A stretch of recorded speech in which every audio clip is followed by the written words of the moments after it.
بسم الله الرحمن الرحیم. ګرانو مینوالو، یو ځل بیا ښه راغلاست درته وایم په دې هیله چې ټول به روغ او جوړ یاستئ. دوستانو، نننی درس چې زموږ د دري ژبې زده کړې باره کې دی.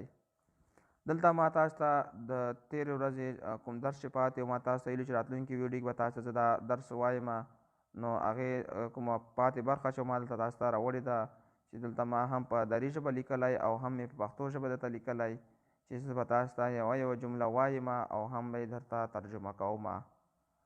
نو دوستانو، که تاسو زموږ یوټیوب چینل نوي سبسکرایب کړئ نو هیله درنه کوم چې زموږ چینل درسره سبسکرایب کړئ او زموږ ویډیو درسره لایک او شیر کړئ تر څو نور دوستان هم ترې ګټه واخلي.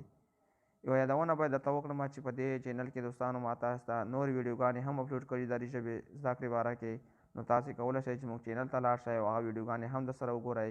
انشاءالله یو څه به ترې زده کړئ. راځئ چې خپل درس شروع کړو. این تغییر تا آخر تابستان می باشد. این تغییر تا آخر تابستان می باشد. دغه بدلون یا دغه تغییر د اوړي تر پایه وي. این تغییر دغه بدلون یا دغه تغییر تا آخر تابستان د آخر د اوړي یا تر پای د اوړي می باشد وي. تابستان اوړی.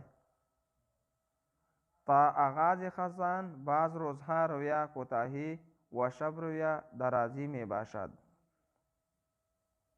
د مني له پیل څخه بیا ورځې مخ په لنډېدو او شپې مخ په اوږدېدو وي. تا آغاز خزان د مني له شروع بعض روزهای رویا کوتاهی بیا ورځې مخ په لنډېدو و شب رویا درازی می باشد او شپې مخ په اوږدېدو وي. می باشد وی در نظام خداوند متعال این سلسله به همین قسم جریان داشته می باشد. در نظام خداوند متعال این سلسله به همین قسم جریان داشته می باشد.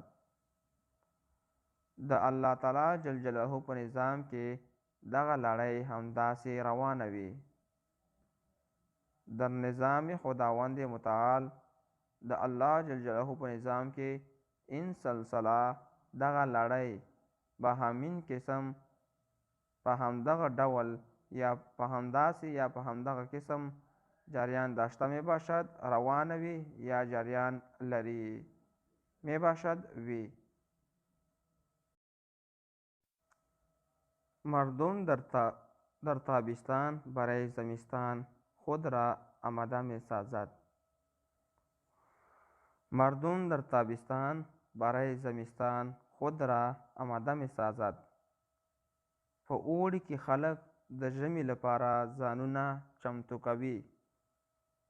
مردم در تابستان خلک په اوړي کې برای زمستان د ژمي لپاره خود را خپل ځانونه آماده می سازد، چمتو کوي یا آماده کوي. کسی می کوشد که در آخر تابستان څوک کوشش کوي چې د اوړي په آخر کې. کسی می کوشد څوک کوشش کوي. می کوشد کوشش کوي که در آخر تابستان چې د اوړي په آخر کې برای زمستان مواد خوردنی را جمع نماید. برای زمستان دوستانو دلته زمستان ما څخه هېر شوی دی، دلته برای پسې وروسته زمستان راځي. برای زمستان د ژمي لپاره مواد خوردنی د خوړو مواد را جمع نماید، جمع کوي یا راټولوي.